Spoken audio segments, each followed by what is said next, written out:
हम लोग कर रहे थे ऑर्गेनिज्म एंड पॉपुलेशन। आज थोड़ा उसके आगे रह गया टॉपिक, वो कवर करते हैं। पैरासिटिज्म। अच्छा, पैरासिटिज्म का मतलब परजीवी। परजीवी क्या होता है? जो दूसरे की बॉडी के ऊपर या उसके अंदर पाया जाता है। या तो शरीर के ऊपर होगा या तो शरीर के अंदर होगा। पैरासिटिक मोड ऑफ लाइफ के क्या फायदे हैं? पैरासाइट बनने से दो फायदे हैं। या तो उसको रहने की जगह मिल जाएगी, और या तो फिर क्या हो जाएगा, उसको खाना मिल जाएगा। बताइए, या तो लॉजिंग या तो मील। बताइए, पैरासाइट्स होने से कितने फायदे हैं? दो। रहने की जगह मिल जाएगी और खाने के लिए खाना मिल जाएगा। कह रहे हमें सरप्राइज नहीं होना चाहिए कि पैरासिटिज्म यानी परजीवी किस ग्रुप में पाया जाता है। बहुत सारे टेक्सोनॉमिकल ग्रुप में पाया जाता है। प्लांट से लेकर के हायर से हायर वर्टिब्रेट तक पाए जा सकते हैं।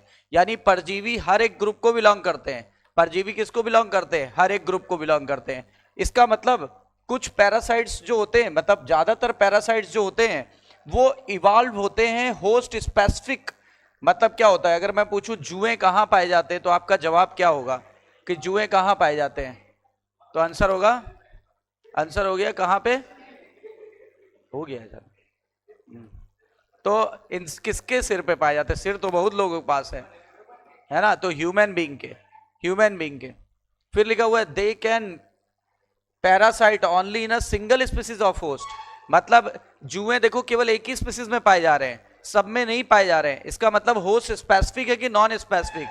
होस्ट स्पेसिफिक होते हैं। और पैरासाइट कुछ ऐसे रहते हैं कि होस्ट और पैरासाइट को इवॉल्व हो गए। आया हुआ क्वेश्चन है PYQ, आया हुआ क्वेश्चन है कि पैरासाइट और host is the good example of, तो आंसर क्या आ जाएगा? को इवोल्यूशन, को इवोल्यूशन। और आगे एक और टॉपिक में आने वाला है को इवोल्यूशन। किस में आने वाला है?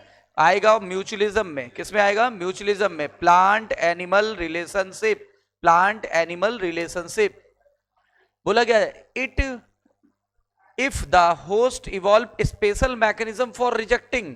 अगर हमें, हम होस्ट हैं, अगर हमें पैरासाइट नुकसान पहुंचाएगा तो हमारा शरीर उससे बचने की रिएक्शंस करेगा। लेकिन देखो, हमारा रिजेक्ट करेगा उसको या रजिस्ट करेगा। किसको? पैरासाइट को। तो ऐसा नहीं कि पैरासाइट को कोई अडेप्टेशन नहीं दिया। पैरासाइट हमारी बॉडी के एसिडिक से एसिडिक या बेसिक से बेसिक एनवायरनमेंट में भी सर्वाइव कर सकता है। इवन हमारे एसिड से बच जाता है। और उसके अलावा हमारे लार के अंदर लाइसोजाइम होता है, टीयर के अंदर लाइसोजाइम होता है। वो सारे लाइसोजाइम कितने खतरनाक होते हैं उनके लिए, फिर भी वो उनको अवॉइड करके बच जाते हैं। यानी को इवोल्यूशन का एग्जांपल है कि नहीं है? हमें हमें क्या दिया नेचर ने? हमें उससे बचने का दिया है गुण, और उसको दिया है हमारे अंदर उस एडवर्स एनवायरनमेंट के अगेंस्ट सरवाइव करने का गुण दिया है। सही सही है। देखो लिखा है parasite have evolved mechanism to counter the neutralize them. मतलब हमारे अंदर जो जो चीजें दी है नेचर ने उसे रोकने के लिए, उसको दी है हमारे अंदर सरवाइव करने के लिए। क्योंकि दोनों का जीवन बहुत इंपॉर्टेंट है, हमारा भी उसका भी। और वैसे भी स्ट्रगल फॉर एग्जिस्टेंस, स्ट्रगल करना पड़ेगा एग्जिस्ट करने के लिए। और कह रहा है ज्यादातर होस्ट स्पेसिफिक होते हैं और सेमी होस्ट में पाए जाते हैं। देखो पैरासाइट के अंदर कुछ एडेप्टेशन डेवलप हो जाते हैं। पैरासाइट के अंदर क्या हो जाते हैं? कुछ एडेप्टेशन यानी अनुकूलन क्षमता आ जाती है। जैसे उसके अंदर के फालतू के अंग गायब हो जाते हैं। बताओ, क्या उसमें सूंघने की क्षमता होगी? क्या उसमें देखने की क्षमता होगी? क्या उनमें बाकी के अंग पाए जाएंगे? नहीं। क्या उसमें मुंह होगा खाना खाने के लिए? पैरासाइट को तो बना बनाया खाना मिल रहा है हमारी बॉडी से। हमारा खून उनका खाना है, हमारा लिम्फ उनका खाना है, हमारा टिश्यू के बहुत इंपॉर्टेंट पार्ट्स को वो खा जाते हैं, हमारी सेल के अंदर के बहुत सारे न्यूट्रिटिव मटेरियल को वो खा जाते हैं। तो उनको मुंह की जरूरत क्या है? उनको एलिमेंट्री कैनाल की जरूरत क्या है? इसलिए एलिमेंट्री कैनाल गायब हो जाती है। ये लिखा हुआ है लॉस ऑफ डाइजेस्टिव सिस्टम, ठीक है ना। और चूंकि हमारी बॉडी के अंदर वो जाएंगे, कहीं चिपकेंगे, चिपकने के लिए सकर होना चाहिए, ठीक है ना, या फिर एडहेसिव ऑर्गन होना चाहिए। ये दूसरा गुण हो गया। तो एक गुण, दो गुण, तीन गुण। और चौथा क्या होना चाहिए? हमारी बॉडी में एडवर्स एनवायरनमेंट के अगेंस्ट वो सरवाइव करने चाहिए। और डार्विन ने कहा था जो सरवाइव करेगा ये उसका आर वैल्यू बढ़ चुका होगा, यानी रिप्रोडक्टिव कैपेसिटी उसकी बढ़ गई कि घट गई। और इसीलिए वो उनकी पॉपुलेशन हमारे शरीर के अंदर बढ़ती जाएगी और हम धीरे धीरे कमजोर होंगे और वो धीरे धीरे फ्लोरिश कर जाएंगे, ठीक है। फिर क्या बोला गया? लाइफ स्टाइल ऑफ पैरासाइट अक्सर कॉम्प्लेक्स होती है। कब? जब वो एक या दो इंटरमीडिएट होस्ट या वेक्टर यूज करे। बताइए कॉम्प्लेक्स कब होगी? अगर कोई वेक्टर यूज ही नहीं कर रहा है, अगर एक ही होस्ट में लाइफ कंप्लीट कर ले रहा है तो कोई दिक्कत ही नहीं। लेकिन अगर एक या एक से ज्यादा होस्ट में लाइफ कंप्लीट कर रहा है या वेक्टर का प्रयोग कर रहा है तो उसकी उसकी लाइफ साइकिल कैसी हो जाती है? कॉम्प्लेक्स हो जाती है। कॉम्प्लेक्स। इससे क्या फायदा होता है? इससे आसान हो जाता है। क्या आसान हो जाता है? उसका परजीवीकरण, यानी वो पैरासिटिज्म जो होता है ना, आसान हो जाता है। किसके लिए? प्राइमरी होस्ट के लिए। जैसे आप बताओ, मलेरिया के केस में दो होस्ट थे कि नहीं थे? तो एक प्राइमरी होस्ट को नुकसान पहुंचाया तो सेकेंडरी होस्ट की मदद से प्राइमरी होस्ट को ही तो नुकसान पहुंचाया। यानी दोनों एक दूसरे से जुड़े रहते हैं कि अनकनेक्टेड रहते हैं कि कनेक्टेड? कनेक्टेड रहते हैं। एग्जाम्पल के लिए बहुत अच्छा एग्जाम्पल लिया, हमारे लिवर के अंदर एक फ्लूक यानी कृमि रहता है। फ्लूक को हिंदी में कृमि कहते हैं। यानी कि हमारे लिवर में एक फ्लूक रहता है और ये ट्रिमेटोड पैरासाइट है। ट्रिमेटोड प्लेटी हेलमेंथीज की एक ऑर्डर का क्लास का नाम है। प्लेटी हेलमेंथीज की क्लास का नाम है ट्रिमेटोडा। ट्रिमेटोडा का पैरासाइट है लिवर फ्लूक यानी फैसियोला हिपैटिका। ये किसका पैरासाइट है? ट्रिमेटोड का। और ट्रिमेटोड का पैरासाइट है और ये इसके कितने होस्ट होते हैं? दो इंटरमीडिएट होस्ट होते हैं। पहला होस्ट कौन सा होता है? तो पहला होस्ट होता है स्नेल, आया हुआ क्वेश्चन है। दूसरा कौन सा होता है? फिश। तो पहला होस्ट, दूसरा होस्ट, और तब जाके ये लाइफ साइकिल कंप्लीट कर पाता है। तो बताइए लाइफ साइकिल पैरासाइट की अक्सर कॉम्प्लेक्स होती है, किनमें अक्सर कॉम्प्लेक्स होती है? जिनमें एक या एक से ज्यादा क्या करें? होस्ट या वेक्टर का प्रयोग करें, ताकि प्राइमरी होस्ट को जो पैरासिटिज्म है वो आसान हो सके। जैसे लिवर फ्लूक क्या है? ट्रिमेटोड। ट्रिमेटोड पैरासाइट यानी कौन से फाइलम को बिलोंग करता है? प्लेटीहेलमिन्थेस का कॉमन नेम फ्लैटवर्म। प्लेटीहेलमिन्थेस का कॉमन नेम क्या है? फ्लैटवर्म। ठीक है ना? ये इसमें कितने होस्ट होते हैं? दो। ठीक है ना? और इसका साइंटिफिक नेम क्या है? Fasciola hepatica. Fasciola hepatica. कितने होस्ट हो गए? स्नेल। स्नेल की फाइलम का नाम मोलस्का। और फिश की क्लास का नाम, फाइलम का नाम कॉर्डेटा, और क्लास का नाम कॉन्डिकथीस या ऑस्टिकथीस। मलेरिया का जो पैरासाइट है, मलेरिया का पैरासाइट का नाम बताइए। मलेरिया के पैरासाइट का नाम, प्लाज्मोडियम की कितनी प्रजाति पाई जाती है? ठीक है ना? ओवेल, फेल्सीपैरम, मलेरी, ठीक है ना? और एक होती वाइवैक्स। चार होती है। लेकिन भारत में कौन सी नहीं है? सॉरी, भारत में कौन सी नहीं है? ओवेल नहीं है। सबसे खतरनाक कौन सा होता है? सेरिब्रल या मैलिग्नेंट मलेरिया किसे कहते हैं? किससे सबसे ज्यादा जान चली जाती है? फेल्सीपैरम। तो ये जो होते हैं ना, इनको एक वेक्टर की आवश्यकता होती है। वेक्टर का नाम फीमेल एनोफ्लीज। फीमेल एनोफ्लीज ये एक होस्ट से दूसरे होस्ट को ये फैलाती है। ये एक होस्ट से दूसरे होस्ट से फैलाती है। अच्छा, कह रहा है ज्यादातर पैरासाइट जो होते हैं हार्म करते हैं अपने होस्ट को। ज्यादातर पैरासाइट अपने होस्ट को नुकसान पहुंचाते हैं कि नुकसान नहीं पहुंचाते? नुकसान पहुंचाते हैं। क्यों? अगर नुकसान नहीं पहुंचाएंगे तो उनको फायदा नहीं पहुंचेगा। ये तो नेचर का नियम है। किसी एक जीव को नुकसान होगा तो किसी दूसरे को फायदा। जैसे शेर को फायदा हुआ तो डियर को नुकसान भी तो हुआ। ठीक है ना? जैसे फ्रॉक को फायदा हुआ तो ग्रॉस हॉपर को नुकसान भी तो हुआ। ग्रॉस हॉपर को फायदा हुआ तो घास का तो नुकसान हुआ कि नहीं हुआ? तो कहीं ना कहीं तो फूड साइकिल को चलाना पड़ेगा ही पड़ेगा। लिखा है कि इनमें से जो ज्यादा तर होते हैं वो रिड्यूस कर देते हैं सर्वाइवल एंड ग्रोथ को। किसके सर्वाइवल और किसके ग्रोथ को रिड्यूस कर देते हैं? हम लोगों के। खुद तो सर्वाइव कर रहे हैं लेकिन हमें तो नुकसान पहुंचा रहे हैं ना। वो प्लस पे बैठे हुए हैं और हम माइनस पे बैठे हुए हैं। यानी आपको पता है ये भी प्लस और माइनस इंटरेक्शन है, just like the predator pray interaction. Predator pray interaction. बताइए हमारा सर्वाइवल और ग्रोथ घटाएंगे कि बढ़ाएंगे? हमारी रिप्रोडक्शन क्षमता, लेकिन उनकी रिप्रोडक्शन क्षमता बढ़ी थी। और ये क्या करेंगे? Reduce the population density. हमारी पॉपुलेशन डेंसिटी कल बात हुई थी ना, कैपिटल एन से इंडिकेट करते। कैपिटल एन बराबर एन अपॉन एस। यानी क्या होगा? Reduce the population density. हमारी पॉपुलेशन डेंसिटी घटेगी कि बढ़ेगी? क्योंकि हम लोग मरेंगे, कमजोर होंगे, मरेंगे। मरेंगे तो क्या हो जाएगा? किसकी वैल्यू घट जाएगी? एन की वैल्यू घट जाएगी।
यहां तक क्लियर हो गया?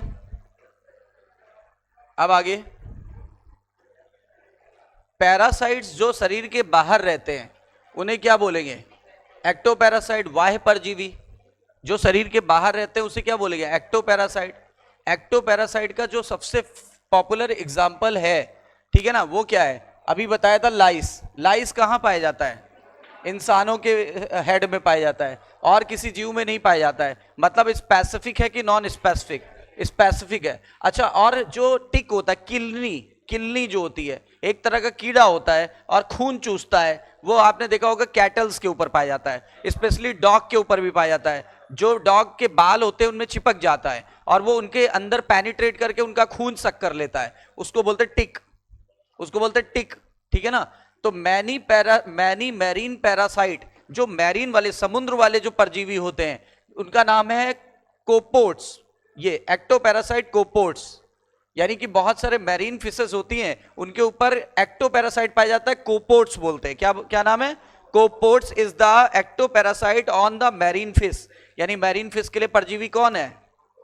और बताइए, डॉग के लिए कौन है और हमारे लिए कौन है? राइट। आपने सुना होगा दुनिया का सबसे वो पैरासिटिक प्लांट है जो स्टेम पे पाया जाता है। मतलब स्टेम पे पाए जाने वाला दुनिया का एक पैरासिटिक प्लांट पूछा जाए तो आंसर क्या होगा? कसकटा, अमरबेल। याद है? अमरबेल।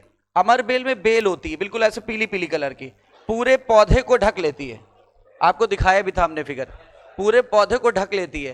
पत्तियां इसमें गायब हो गई, पत्तियां गायब हो गई, ठीक है ना, क्लोरोफिल गायब हो गया, तभी तो ये येलो, इस येलो कलर का दिखाई पड़ता है जैसा आप इस पे देख पा रहे हो। तो यानी इसी कलर का दिखाई पड़ता है। ऐसा क्यों हुआ? क्योंकि पैरासाइट बन गया तो सिंपल हो गया कि कॉम्प्लेक्स? पैरासाइट के सेंस ऑर्गन, और पैरासाइट को खाना बनाने की क्या जरूरत है जब ऑलरेडी बना बनाया है? आप बताओ, क्या क्लोरोफिल होगा उसमें? क्या पत्तियां होंगी? खाना बनाने की आवश्यकता होगी? बल्कि ये खाना वहां से चूस लेगा, सक कर लेगा जहां पर ये रह रहा है। और रह कहां रहा है? बहुत सारे हैज प्लांट पर। हैज मतलब काफी विशाल और फैले हुए पौधों पर ये उस पर रहता है और उसी से ये शक्कर की मदद से खाने को सक कर लेता है। तो देखो लिखा है पैरासाइट ऑन द प्लांट, ये है टीएसपी। टीएसपी का मतलब होता है टोटल स्टेम पैरासाइट, मतलब स्टेम पे पाया जाता है। जबकि रेफ्लिसिया जो होता है टोटल रूट पैरासाइट होता है। Rafflesia largest flower is the total root parasite. तो कसकटा जो है पैरासिटिक प्लांट है, कहां पाया जाता है? हेज प्लांट पे। हेज मतलब काफी फैले पौधों पे। और लॉस्ट इट्स क्लोरोफिल, उसका क्लोरोफिल लॉस हो गया and leaves on the course of evolution, यानी क्लोरोफिल उसका गायब हो गया है। और कब ऐसा कब हुआ? इवोल्यूशन के दौरान। बदलाव कब आते हैं? इवोल्यूशन के दौरान ही आते हैं। हम लोगों में क्या हो रहा है? लगातार इवोल्यूशन हो रहा है, तो कुछ ना कुछ बदलाव आ रहे हैं। वो बदलाव बहुत वर्षों के बाद अचानक से दिखेंगे, अभी तो पता ही नहीं चल रहा क्या बदलाव आ रहा है, क्योंकि इवोल्यूशन इज स्लो प्रोसेस की वेरी स्लो प्रोसेस। हाँ, लाखों साल नहीं बल्कि करोड़ों वर्ष लग जाते हैं, अरबों साल लग जाते हैं। अब लिखा है it derives it nutrition from the host plant, host plant से लेता है, ठीक है, उसी में शक्कर पाए जाते हैं, उसकी मदद से ये ले लेता है। Female mosquito is not consider as parasite. Female mosquito parasite नहीं है, वेक्टर है। वेक्टर का काम होता है एक व्यक्ति से रोग को दूसरे व्यक्ति तक पहुंचाना, ठीक है ना कि वो रोग रोग कॉज करता है। रोग कॉज करता तब तो पैरासाइट होता। जो रोग पैदा करते हैं उन्हें क्या बोलते हैं? जैसे प्लाज्मोडियम क्या है? लेकिन बताइए, ये जो फीमेल मॉस्क्यूटो ये पैरासाइट है कि ये वेक्टर है? ये एक व्यक्ति से मलेरिया को दूसरे व्यक्ति में ट्रांसफर कर रही है, ना कि पैदा कर रही है। क्या स्वस्थ फीमेल क्या किसी व्यक्ति को काटे और फिर दूसरे व्यक्ति को काटे, क्या ट्रांसफर होगा? नहीं होगा। इसका मतलब कि जो केवल संक्रमित फीमेल है वही केवल रोग फैला रही है, ना कि कॉज कर रही। कॉज कौन कर रहा था? अभी बताया था, प्लाज्मोडियम। तो फिर ये हमारा खून पीने क्यों आती है? क्योंकि हमारे खून में है बहुत सारा आयरन और हमारे खून में है बहुत सारा प्रोटीन, और ये प्रोटीन उनके ओव्यूलेशन के लिए बहुत जरूरी होता है, ओवी पोजीशन के लिए बहुत जरूरी होता है। ओवी पोजीशन मतलब अंडे के निर्माण के लिए, फिर अंडे देने के समय ये काम आते हैं। यानी बहुत ज्यादा प्रोटीन डाइट इनको चाहिए होती है, प्रोटीन रिच डाइट हमारे खून के अंदर होती है, जिससे इनका काम चल जाता है। कह रहा है एक होते हैं एंडो पैरासाइट। एक्टो का उल्टा तो बोला कंट्रास्ट। कह रहा है एक्टो का कंट्रास्ट होता है एंडो। कह रहा है ये कहाँ रहते हैं, अंदर। कहाँ अंदर रहेंगे, लिवर में, किडनी में, लंग्स में, आरबीसी में और डब्ल्यूबीसी वगैरह सब जगह रह सकते हैं, ठीक है ना। लाइफ साइकिल जो होती है इनकी और ज्यादा कॉम्प्लेक्स होती है। देखो ये लाइन आ चुका है, जो लाइनें आई हैं हमने हाईलाइट किया हुआ है। More complex because of their extreme specialization, मतलब इनकी लाइफ साइकिल बहुत ही ज्यादा कॉम्प्लेक्स होती है और बहुत ज्यादा ये सिंप्लीफाइड हो जाते हैं। लाइफ साइकिल बहुत कॉम्प्लेक्स हो गई और इसमें स्पेशलाइजेशन बहुत ज्यादा आ गया, ये स्पेशल चीजें बन गई इनके अंदर। लेकिन इनका जो मार्फोलॉजी है ना और एनाटॉमिकल फीचर वो बहुत ही सिंप्लीफाइड हो गए, लेकिन उनका रिप्रोडक्टिव कैपेसिटी बहुत ज्यादा बढ़ गया, रिप्रोडक्टिव कैपेसिटी बढ़ गया, लेकिन मॉर्फोलॉजी और एनाटॉमी सिंपल हो गई। और उनकी बॉडी के तुलना में इनकी बॉडी में ज्यादा कॉम्प्लेक्सिटी आ गई कि कम आई, ज्यादा कॉम्प्लेक्सिटी आ गई। ब्रूड पैरासिटिज्म, तो ब्रूड पैरासिटिज्म जो होता है बर्ड में, फैसिनेटिंग एग्जांपल है। किसका फैसिनेटिंग एग्जांपल है, पैरासिटिज्म का। In which the parasitic bird lays its egg in the nest of host, यानी पैरासिटिक बर्ड अंडे देती कहां पे, देखो पैरासिटिक बर्ड है कोयल, कोयल यानी कुक्कू लिखा है इन्होंने कहीं लिखा होगा, ये जो कुक्कू या कोयल है वो अंडे देती कहां पे, किसके घोंसले में देती है, क्रो के घोंसले में देती है। क्योंकि इवोल्यूशन के दौरान इनके अंडे शेप में, साइज में, ठीक है ना, और कलर में बिल्कुल सेम हो गए। देखो लिखा है पैरासिटिक बर्ड यानी कोयल, होस्ट बर्ड यानी क्रो, ठीक है। इनका जो एग था उनका साइज और उनका देखो कलर और शेप सब कुछ सेम था। ऐसा कब हुआ, इवोल्यूशन के दौरान। देखो पैरासिटिक बर्ड के अंडे होस्ट के अंडे के साइज के समान हो गए, कलर के समान हो गए, जिससे होस्ट बर्ड यानी कि कौवा जो है वो उसको क्या डिटेक्ट नहीं कर पाती, उसको ये पता ही नहीं लगता है किसी और के अंडे हैं, और वो उसको अपना अंडा समझ करके क्या करती है, वो सेने लगती है, इंक्यूबेट करने लगती है और उसे इजेक्ट नहीं करती, अपने घोंसलों से निकाल के नहीं फेंक पाती। अच्छा बताइए, अगर हमारे यहाँ पे कोई ऐसा मेंबर आ जाए जो हमारे घर फैमिली मेंबर जैसा हो, तो क्या हम लोग उसे बाहर निकाल देंगे, नहीं निकाल देंगे। तो इसका मतलब क्या हुआ, ऐसा ही यहां पे हुआ, वो बाहर नहीं निकाल पाई, उसने अपने अंडे सेने के साथ साथ उसके अंडों को भी इंक्यूबेट किया। कुछ दिन बाद अंडे हैच हो गए, जिससे क्या हो गया, उससे जो वो था स्मॉल बर्ड वो बाहर आ गई। बाहर आने के बाद कोयल अपने बच्चों को पहचानती थी, वापस ले गई।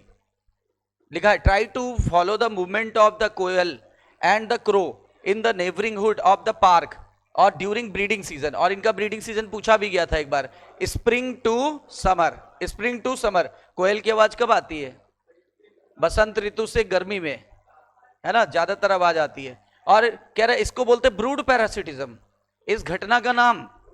अच्छा पहले जो एग्जाम्पल पढ़ा था वो मील का था, और अब जो एग्जाम्पल पढ़ रहे हैं वो लॉजिंग का है, यानी रहने के लिए तो ऐसा किया उसने। अंडे क्यों शेप और साइज और कलर में सिमिलर कर दिए, नेचर ने अंडे शेप और साइज में क्यों कलर सिमिलर कर दिए, ताकि वो उसे रहने का स्थान मिल जाए। उसका घोंसला उसका घर था और उसको अंडे को सेने की जगह मिल गई, वरना अंडे फूट गए होते, अंडे डैमेज हो गए होते, अंडे बर्बाद हो गए होते और इनका लाइफ साइकिल रुक जाता।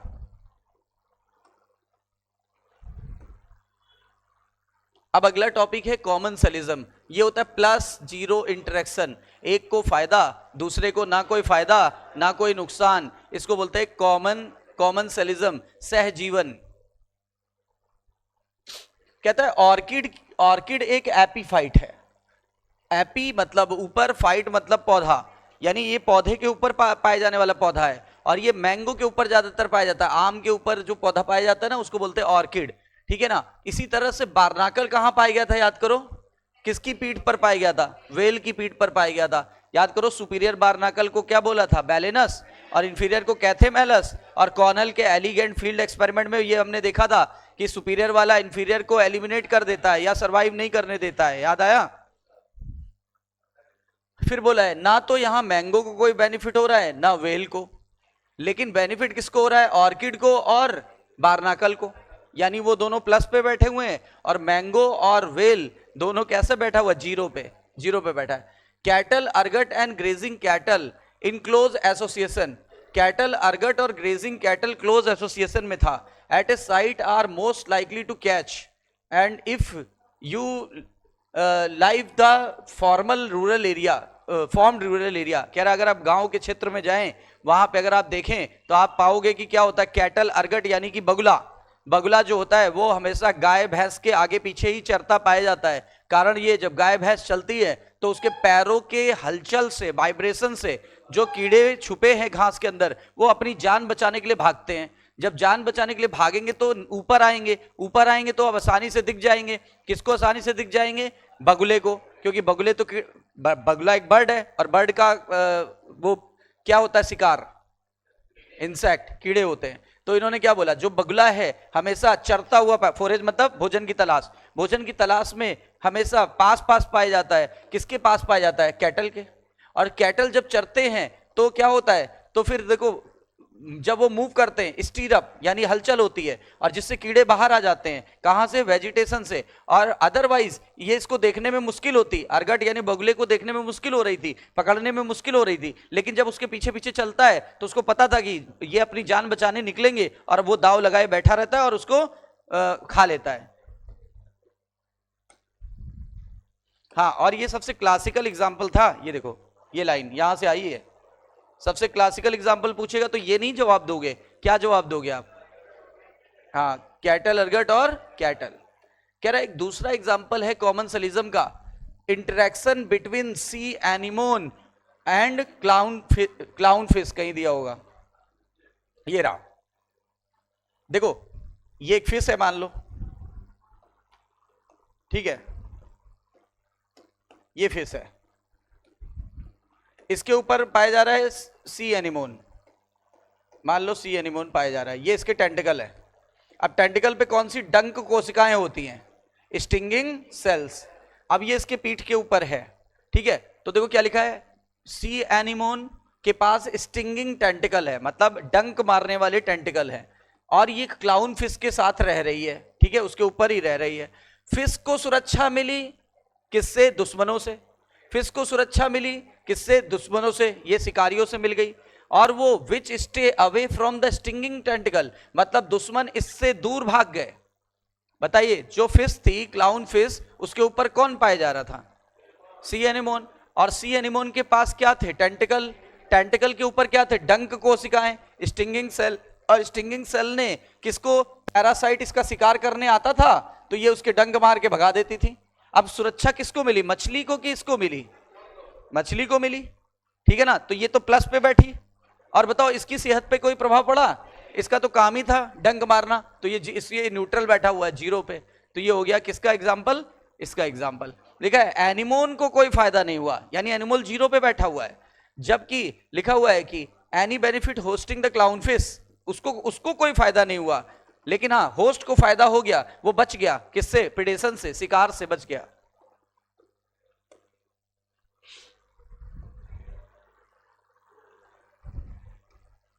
अब एक है म्यूचुअलिज्म। म्यूचुअलिज्म जो होता है वो प्लस प्लस इंटरेक्शन होता है। कैसा इंटरेक्शन है? प्लस प्लस इंटरेक्शन होता है।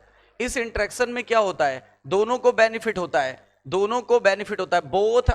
Both interacting species are benefited, यानी प्लस प्लस। अच्छा, कह रहा है लाइकेन सबसे पुराना एग्जाम्पल है। Lichen is the intimate mutualistic relationship. Intimate मतलब बहुत समय से जुड़ा हो रहा है इसका हमसे, यानी लाइकेन सबसे पुराना एग्जाम्पल है इसका म्यूचुअलिज्म का।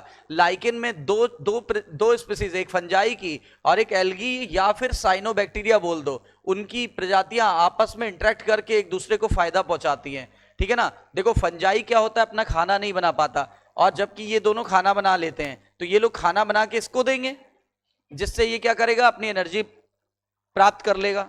अच्छा, ये मिनरल और वाटर एब्जॉर्ब करके इसको देगा, और सेक्सुअल रिप्रोडक्शन में भी मदद करता है। सेक्सुअल रिप्रोडक्शन में भी मदद करता है। एनसीईआरटी में नहीं दिया लेकिन ये लिखा हुआ है आगे, देखो यहां पे देखो।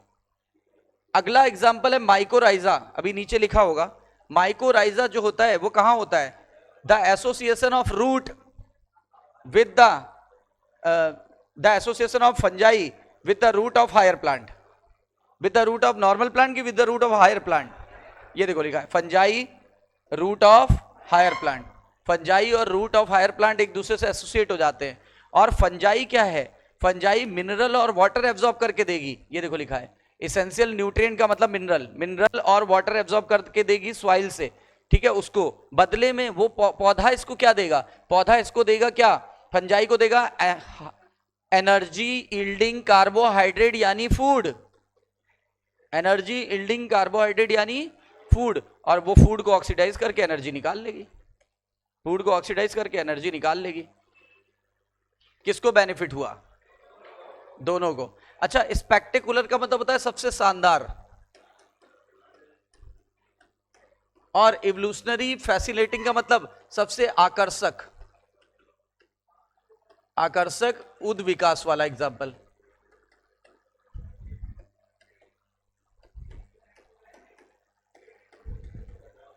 यानी सबसे स्पेक्टेकुलर, ये लाइन आ चुकी है same, most spectacular and evolutionary fascinating example is the plant animal relationship, बताया था अभी कुछ देर पहले, और ये बहुत ही इंपॉर्टेंट है, आ चुका है। प्लांट को हमेशा किसकी तलाश होती है, एनिमल की। क्यों, क्योंकि उससे क्या कराना है, पॉलिनेशन। किसका पॉलिनेशन, फ्लावर का, ठीक है ना। और उसे अपने बीज को भी बिखेरवाना है, मतलब हम लोग बीज को बिखेर देते हैं, हम लोग को लालच दिया जाता है, हम लोग को प्लांट कुछ रिवार्ड या लालच देती है, उस लालच के चक्कर में एनिमल उसकी तरफ आकर्षित होता है, ठीक है ना। चाहे वो खुशबू से आकर्षित हो, चाहे वो कलरफुल फ्लावर से आकर्षित हो, या फिर पॉलन ग्रेन से आकर्षित हो। जब कोई भी एनिमल इन चीजों से अट्रैक्ट होकर के किसी वो फूल की तरफ जाता है, तो उसकी बॉडी से क्या होते हैं, पॉलन ग्रेन चिपक जाते हैं, और फिर वही जो जीव जब दूसरे फूल पे जाता है तो ट्रांसफर हो जाते हैं। इस प्रक्रिया को बोलते हैं पॉलिनेशन, ठीक है ना। अब देखो, ये तो एनिमल का रोल हो गया।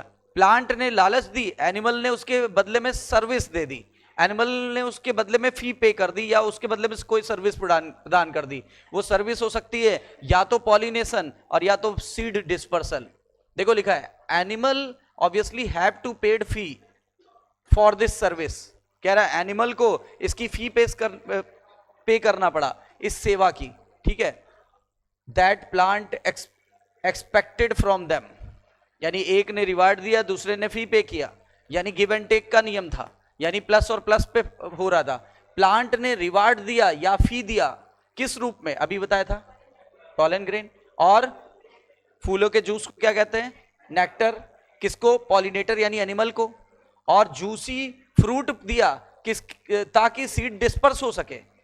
बताओ, हमें नेचर ने आम दिया तो हम लोग आम तो चूस लेते हैं, जब हमारे पास, हम आदि मानव थे तो हमारे पास चाकू छुरी ये तो था नहीं, तो हम लोग आम को ऐसे दबा के और उसको सक कर लेते हैं। अभी भी लोग खाते हैं ऐसे ही, उसमें कौन सी बात है, अभी भी लोग खाते हैं, ठीक है ना। तो कहने का मतलब, खाने के बाद हम लोग क्या करते हैं, बीज और छिलका ऐसे फेंक दिया, ऐसे फेंक दिया, हमारे नया पौधा उग गया। तो बताइए हमें क्या मिला, हमें फूड मिल गया, बदले में उनको क्या मिला, उन्होंने क्या किया, उनको सीड का डिस्पर्सल हो गया। हमने खाया यहां था, फेंका वहां पे चलते चलते, तो यानी कि डिस्पर्स हो गया कि नहीं हो गया, तो ये हो गया। But mutually beneficial system also safeguarded against the cheaters. कह रहे हैं ये मत सोचो वहां पे भी चीटर्स बैठे हुए हैं, फूल भी उन्होंने पॉलन ग्रेन भी ले लिया, फूलों का जूस भी पी लिया, और कोई भी उन्होंने पॉलिनेशन नहीं कराया, और ना ही बीज भी बिखेरे, बीज भी नहीं बिखेरे, ठीक है ना। कह रहा है for example animal steal their nectar, steal मतलब चुरा लेना, उन्होंने नेक्टर को चुरा लिया लेकिन पॉलिनेशन नहीं कराया, पॉलिनेशन नहीं कराया। कह रहा है अब आप देख सकते हो यहां भी प्लांट और एनिमल का इंटरेक्शन हुआ, किस तरीके से, कोइवोल्यूशन, यानी अभी हम लोग ने पढ़ा था पैरासिटिज्म, और अब पढ़ रहे हैं म्यूचुअलिज्म। दोनों किसके बेस्ट एग्जाम्पल हैं, कोइवोल्यूशन, ठीक है ना। लिखा that is evolution of flower and its pollinator species are tightly linked to one another. इसका मतलब ये निकलता है, कोइवोल्यूशन का मतलब ये प्लांट और ये एनिमल दोनों टाइटली लिंक्ड है, one two one tight interaction है दोनों के बीच। ये इसके बिना या ये इसके बिना लाइफ साइकिल कंप्लीट नहीं कर सकते, दोनों एक दूसरे के बिना लाइफ साइकिल कंप्लीट नहीं कर सकते। देखो ये वाला है म्यूचुअलिज्म का एग्जांपल वेस्प और फिग का। वेस्प यानी कि ये जो बर्रई होती है, यानी छोटे कीड़े होते हैं, वो क्या होती है, गूलर के या फिग के या अंजीर के अंदर पाई जाती है, और वहीं पर क्या करती है, अंडे देती है। तो अंडे देने का सेफ स्थान भी मिल गया, और बदले में क्या हुआ, अंडे देने के बाद जो लार्वा बाहर आए उनको खाने के लिए सीड भी मिल गया। एक फायदा हुआ। इनका क्या हुआ, इनका पॉलिनेशन हो गया। देखो एनिमल को क्या बेनिफिट हुआ, अंडे देने का सेफ प्लेस मिला और प्लस लार्वा को खाने के लिए खाना मिला।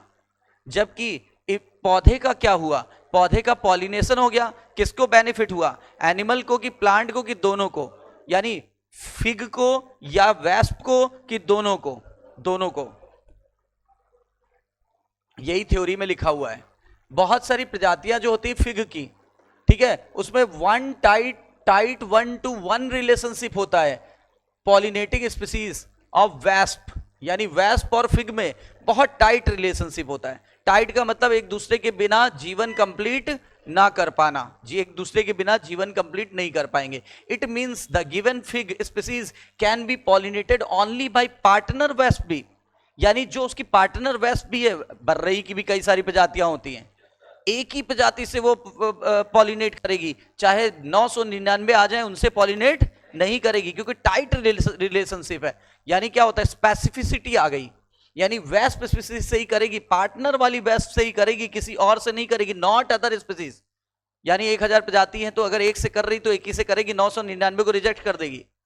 The female wasp use the fruit not only oviposition, oviposition मतलब अंडे देना। कह रहा है कि जो फीमेल वेस्प है वो फ्रूट को सिर्फ अंडे देने के लिए ही नहीं करती, बल्कि जो डेवलपिंग सीड है, ठीक है ना, with in the fruit for nourish it's larva, मतलब जो बीज विकसित हो रहे हैं वो खाने के रूप में भी लार्वा को मिल जाता है। यानी फायदा हुआ कि नहीं हुआ। लिखा है wasp pollinate fig inflorescence while searching the suitable egg laying site, जब वो अंडे देने की सेफ जगह तलाश कर रही थी तभी उसने उसको ढूंढ लिया। बदले में क्या हुआ, इसके फेवर में क्या हुआ, फिग ने उसे क्या दिया, फिग ने उसे खाना दिया, डेवलपिंग सीड दिया उसे, और उसके बाद वो खाना किसके काम आ गया, लार्वा के। खाना किसके काम आ गया, लार्वा के काम आ गया। ऑर्किड, देखो ऑर्किड की बहुत विचित्र प्रजातियां पाई जाती हैं, मतलब बहुत सारे टाइप के ऑर्किड्स पाए जाते हैं। आपने बायोडायवर्सिटी पर उसमें पढ़ा था, बायोडायवर्सिटी एंड कंजर्वेशन, कि ऑर्किड ही बहुत सारे प्रकार के होते हैं, ठीक है। उसके बाद बताया गया कि इसके बहुत सारे फ्लोरल पैटर्न होते हैं, यानी फ्लावर की जो लकीरें होती हैं वो बहुत सारे पैटर्न की होती हैं। और ये इवाल्व हुए क्यों ऐसे इवाल्व हो गए, ऑर्किड में इतनी ज्यादा जैविक विविधता क्यों है, क्योंकि वो राइट पॉलिनेटर को अट्रैक्ट कर सकें, ठीक है ना, ताकि गारंटी से उसका क्या हो सके, पॉलिनेशन, ताकि वो राइट वाले इंसेक्ट को, जैसे बी और बम्बल बी को ये अट्रैक्ट करते हैं। बताइए इनका पॉलिनेशन कौन करता है, यानी बीज और bumble bees are the right pollinator for the orchid. और ऑर्किड की बहुत सारी प्रजाति पाई जाती है, बहुत सारे प्रकार के फूल होते हैं, हर फूल का डिजाइन और शेप अलग अलग होगा। उसका कारण है क्योंकि गारंटीड पॉलिनेशन इनको कराना होता है, ठीक है। कह रहे हैं लेकिन ऐसा नहीं कि सारे ऑर्किड में ये रिवार्ड होता है। कह रहे सारी प्रजाति, अगर मान लो 30,000 प्रजाति हैं तो 30,000 में क्या रिवार्ड मिलता है, नहीं, 30,000 में ये रिवार्ड नहीं मिलता है। केवल ये ऑर्किड है मेडिटेरेनियन ऑर्किड, नाम क्या है, ओफायरस, ठीक है ना, नाम है ओफायरस। इसमें लैंगिक समानता है, इसका मतलब होता है लैंगिक समानता, यानी सेक्सुअल रिजेंबलेंस।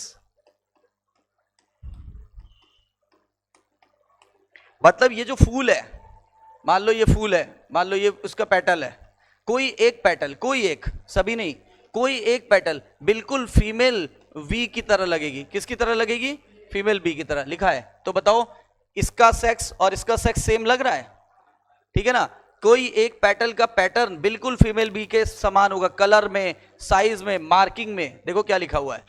इसीलिए उसका पॉलिनेशन केवल वही बी करेगी, कोई और नहीं करेगी। क्या लिखा हुआ है, वन पेटल की all the petal, one petal of the flower bears uncanny resemblance. Uncanny का मतलब कोई भी उसको देख के पहचान ना सके। अनकैनी रिजेंबलेंस होता है, किसके समान दिखती है, फीमेल बी के समान। किस मामले में, साइज में, कलर में, पैटर्न ऑफ मार्किंग में, मतलब मार्किंग भी सेम होती है। अगर 3 लकीरें हैं यहाँ पे तो यहाँ पर भी 3 ही लकीरें होगी। यहां पे अगर क्रीमिश कलर है तो ये क्रीमिश कलर ही होगा, यहां पे जितना बड़ा साइज है उतना बड़ा साइज होगा, साइज में, कलर में, मार्किंग में, हर चीज में सेम होगा। अच्छा, मेल इसे क्या समझ लेता है? फीमेल भी। जो मेल भी है वो कंफ्यूज हो जाता है और इस पेटल को क्या समझ बैठता है? फीमेल भी। और इसके साथ स्यूडो कॉपुलेशन करता है, मतलब यहां आता है स्यूडो, इसको फीमेल समझ के स्यूडो कॉपुलेशन करता है। देखो स्यूडो इसलिए बोला गया क्योंकि ये तो ट्रू फीमेल तो थी नहीं, ये तो कंफ्यूज हो गया, कंफ्यूज होकर इसने इसके साथ स्यूडो कॉपुलेशन किया। देखा है, मेल भी अट्रैक्ट हुआ और उसके बाद उसने क्या किया, इसको फीमेल समझ के अट्रैक्ट हुआ और स्यूडो पॉपुलेशन किया with in the flower, flower के अंदर उसने स्यूडो पॉपुलेशन किया, जिससे फ्लावर के जो वो थे पॉलन ग्रेन वो चिपक गए, इससे इसके शरीर से चिपक गए। अब क्या हुआ, जब वो दूसरे फ्लावर को, ये उसका है, देखो ये उसका, ये ऑर्किड है और ये वो बी है, ये इसका एक एक पेटल बिल्कुल फीमेल से मैच करता है, तो ये देखो स्यूडो कॉपुलेशन करने गया। जब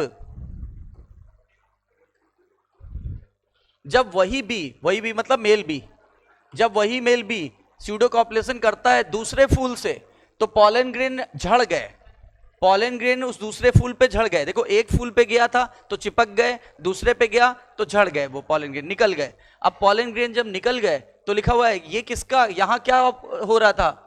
को इवोल्यूशन। यहां क्या हो रहा था? को इवोल्यूशन हो रहा था। फीमेल बी में कलर पैटर्न चेंज अगर हो जाए, अगर किसी वजह से मान लो नेचर ने बी में तो बदलाव कर दिया लेकिन फूलों में बदलाव नहीं किया, तो बताओ मेल इसको क्या फीमेल समझेगा? मेल तो अपनी पार्टनर को पहचानता है, लेकिन नेचर ने इसमें इवोल्यूशन कर दिया बी में, लेकिन फ्लावर को चेंज ही नहीं किया, यानी कोई इवॉल्व नहीं किया। अगर कोई इवॉल्व का मतलब होता है साथ साथ इवॉल्व होना, ठीक है ना? अगर हम इवॉल्व हुए तो जुए भी तो इवॉल्व हुए हैं। अच्छा, ऐसा तो नहीं हम इवॉल्व हो गए जुए नहीं इवॉल्व हुए, जुए आदि मानव में भी थे, हम लोगों में भी हैं, बताइए, है ना? यानी वो भी तो कोई इवॉल्व हुए हैं, तभी तो कोई इवोल्यूशन का एग्जांपल था। अच्छा, बैक्टीरिया भी तो हमारे लिए कोई इवॉल्व हुए हैं, तभी तो जब पहले भी लोगों को कॉलरा होता था, आज भी लोगों को कॉलरा होता है। पहले बैक्टीरिया सिंपल टाइप के रहे होंगे, आज थोड़े कॉम्प्लेक्स टाइप के थे, पहले उनका नेचुरल सिलेक्शन नहीं हुआ था, आज नेचुरल सिलेक्शन हो गया। पहले वो 50 mg पे मर जाते थे, आज 500 mg पे मरते हैं, बोलो, तो कोई इवोल्यूशन तो हुआ ही है। तो फीमेल हनी बी में अगर मान लो कलर चेंज हो जाए जरा सा भी किसी रीजन से, कब? इवोल्यूशन के समय, तो पॉलिनेशन का सक्सेस घट जाएगा, ठीक है? अनलेस द ऑर्किड फ्लावर को इवॉल्व, कह रहा है जब तक कि ऑर्किड के फ्लावर में कोई इवोल्यूशन ऑपरेट होता रहेगा, जब तक पैटर्न बिल्कुल समान होगा फीमेल बी के, तब तक तो होता रहेगा। लेकिन अगर यदि ऐसा नहीं हुआ तो उसका जो वो है पॉलिनेशन का चांस वो घट जाएगा और धीरे धीरे ये प्रजाति गायब हो जाएगी, क्योंकि 1-to-1 टाइट रिलेशनशिप था, तो धीरे धीरे ऑर्किड गायब हो जाएंगे। लेकिन इसीलिए ऑर्किड कभी गायब नहीं हुए, इसका मतलब नेचर चाहती है कि जीव आपस में को रिलेटेड रहे, को इवॉल्व रहे। यहां से 3 क्वेश्चन आएंगे। पहला, ये किसका उदाहरण था? Mediterranean orchid is the example of mutualism, ठीक है ना? यहां कौन सा नहीं, यहां पर जो फीमेल बी थी, फ्लावर का पेटल उसके समान मैच करना, ये क्या था? सेक्सुअल डेसिएट। बताइए, मेल का फीमेल को समझ के कॉपुलेशन करना क्या कहला रहा था? स्यूडो कॉपुलेशन, ठीक है ना? और फीमेल बी और पेटल का मैच करना मिमिक्री, फीमेल बी और पेटल का मैच करना, एक की किसी की कॉपी कर लेना क्या कहलाता है? तो मिमिक्री भी है। 4 क्वेश्चन बन सकते हैं। एग्जाम्पल म्यूचुअलिज्म का है, इवोल्यूशन को इवोल्यूशन है, 5 बनेंगे। इवोल्यूशन पूछा जाए तो मेल का फीमेल समझ के कॉपुलेशन कर लेना, स्यूडो कॉपुलेशन, फीमेल इस पेटल का इस फीमेल बी से मैच करना मिमिक्री, और इस सेक्स की समानता का पाए जाना क्या कहलाता है? सेक्सुअल डेसिएट, लैंगिक भ्रम पैदा करना। बोलिए, क्लियर है? तो इस तरीके से यहां पर ये हो जाएंगे। आइए क्वेश्चन कर लेते हैं इसके।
बताइए।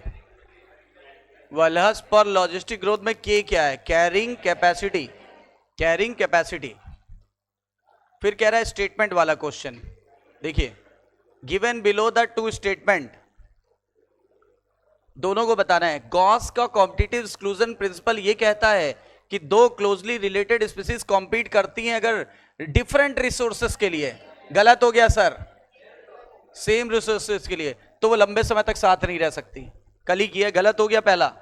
According to Gause principle during competition the inferior will eliminate and this may be true if resources are limited. हाँ सही है सर, ये सही है, ये गलत, ये सही। कौन सा ऑप्शन? हाँ, statement first is false, statement second is true.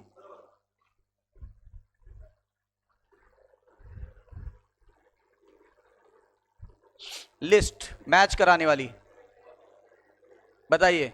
Logistic growth यानी लिमिटेड रिसोर्स अवेलेबिलिटी कंडीशन, बोलो सही है, ये सेकंड से मैच हुआ।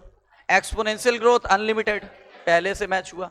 Expanding age pyramid, expanding age होगा जहां बच्चे ज्यादा हों, हाँ थर्ड से मैच हो जाएगा। और ये चौथे से मैच हो जाएगा। तो कौन सा मैच हुआ? हाँ डी, ए का सेकंड, बी का फर्स्ट, सी का थर्ड और डी का फोर्थ।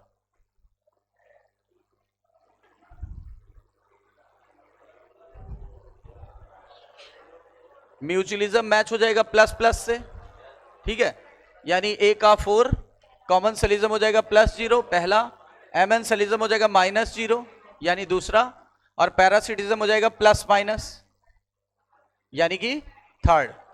आ गया?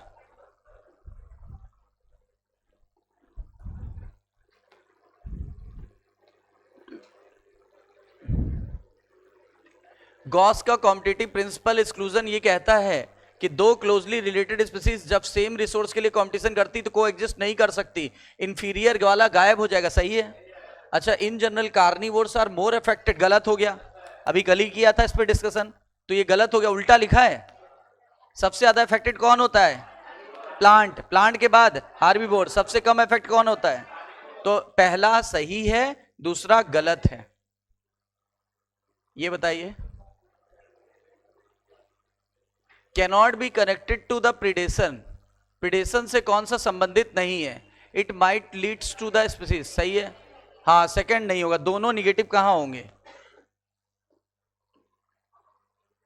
अब बताइए। While explaining inter specific interaction of population, plus जो है वो इसके लिए क्या पूछ रहा है? माइनस इसके लिए कौन सा प्लस माइनस शो करेगा? कॉमन सेलिज्म नहीं, प्रीडेशन प्लस माइनस बोला है ना, अगर +0 बोलता तो कॉमन सेलिज्म। ये वही सीधे सीधे क्वेश्चन, 8/80.1 आ जाएगा। सही है। वहां 4/40 वाला था, ये बदल के दिया था एनसीईआरटी ने। एक पर्सन है वो, ये तो को हट गया है टॉपिक से, ये पुरानी एनसीईआरटी में था। जब कुछ टॉपिक एक डिलीट हो गए ना तो पहले का आया, देखो 21 में आया था। मैं बता देता हूं, इस तरह के क्वेश्चन में जब हम ऊपर जाते हैं तो प्रेशर घट जाता है, प्रेशर घट गया तो PO2 घट गया, अगर PO2 घट गया तो हीमोग्लोबिन की ऑक्सीजन बांधने की क्षमता भी घट गई। जब जब हीमोग्लोबिन की ऑक्सीजन बांधने की क्षमता घट गई तो ऊपर जाने पर हमें ऑक्सीजन की कमी हो जाएगी, ठीक है ना। ऐसे व्यक्ति को अगर 8-10 दिन 15 दिन रहे तो वहां ढल जाएगा, ढलने से हमारा आरबीसी काउंट बढ़ जाएगा, हमारा फिर हीमोग्लोबिन का अमाउंट थोड़ा सा, आरबीसी बढ़ा तो हीमोग्लोबिन भी बढ़ गया, लेकिन बाइंडिंग कैपेसिटी उतनी ही रहती है। बाइंडिंग कैपेसिटी कैसे बढ़ जाएगी? ठीक है ना। तो बाइंडिंग कैपेसिटी रिड्यूस हो जाती है, लेकिन फिर हमारी बॉडी धीरे धीरे एक्लिमेटाइज कर जाती है। देखो लिखा है, अगर पर्सन ऊपर गया, एल्टीट्यूड मतलब ऊंचाई पर गया, तो उसको एल्टीट्यूड सिकनेस होगी। हाँ, क्योंकि अचानक से ऑक्सीजन में कमी आ गई, चक्कर आएंगे, धड़कन बढ़ जाएगी, वॉमिटिंग होगा, नाउजिया जैसा फील होगा, ठीक है ना। लिखा हुआ है सिम्टम, ब्रीदिंग में डिफिकल्टी आएगी, हार्ट पाल्पिटेशन मतलब धड़कनें बढ़ जाना। सही बात है, सही है ना। चले, due to low atmospheric pressure high altitude, अभी बताया ऊपर जाने पर एटमॉस्फेरिक प्रेशर घटता है, तो लिखा है बॉडी को सफिशिएंट ऑक्सीजन नहीं मिल पाती इन द, तो ये बात सही है ना। एक्सप्लेन कर रहा है कि नहीं कर रहा है? कर रहा है। देखो अब ये सब हट गया है, लेकिन बता दूं, पहले आप इसको ऐसे मैच कराओ। फिजियोलॉजिकल एडेप्टेशन जो कह रहा है ना, फिजियोलॉजिकल एडेप्टेशन, पहले एलेंस रूल आपको पता नहीं है, ठीक है ना।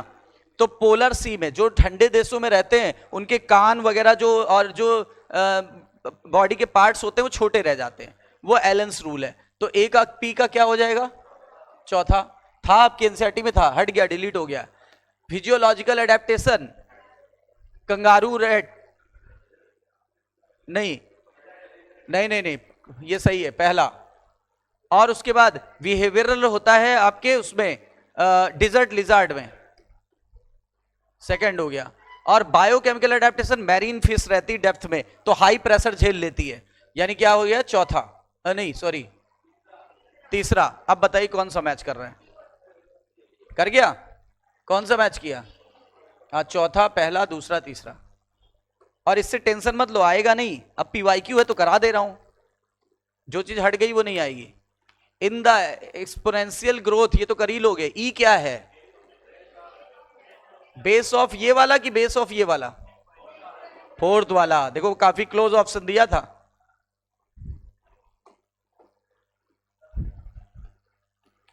Amensalism -0, B option.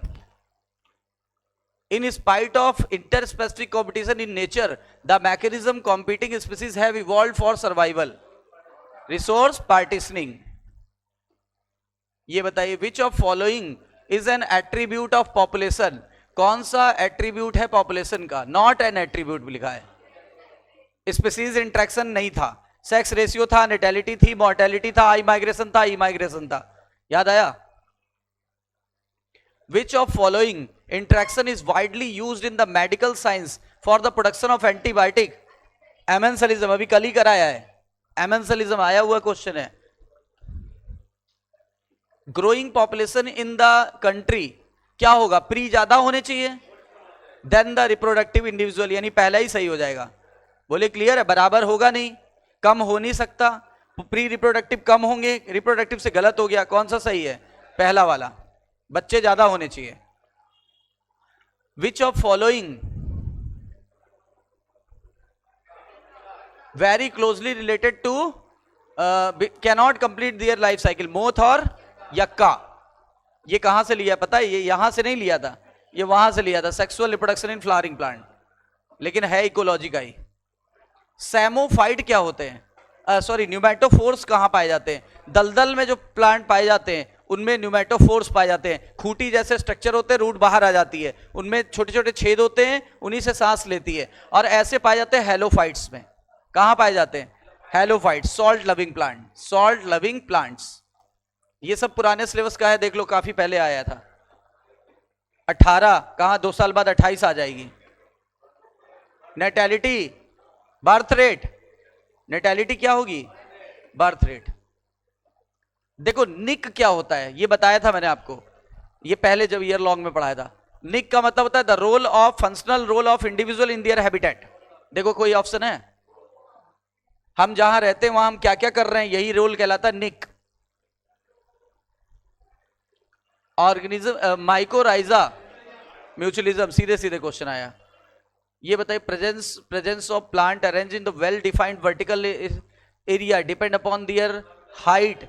तो वो देखो, जितना घना जंगल होगा उतने ज्यादा आपको छोटे से बड़े पौधे दिखाई पड़ेंगे, ठीक है ना? और तो आंसर आ जाएगा आपको ट्रॉपिकल रेन फॉरेस्ट। सबसे घना जंगल कौन सा होता है? Rain forest. हाँ, हेलोफाइट्स। देखो घुमा दिया है वही क्वेश्चन। ये बताओ, ये बड़ा बढ़िया क्वेश्चन है। कह रहा है स्टेशनरी फेज, एसिम्प्टोमेट का मतलब स्टेशनरी फेज में क्या किसके बराबर हो जाना चाहिए? ये इक्वल टू का सिंबल है, सॉरी, ये इक्वल टू का सिंबल है, यही होना चाहिए भाई। के अगर बराबर हो जाएगा तो वैल्यू 1 हो जाएगी। 1 का गुणा किसी से भी कर दो, मल्टीप्लाई किसी से कर दो, वही वैल्यू रहेगी। तो इसका मतलब ये सही है।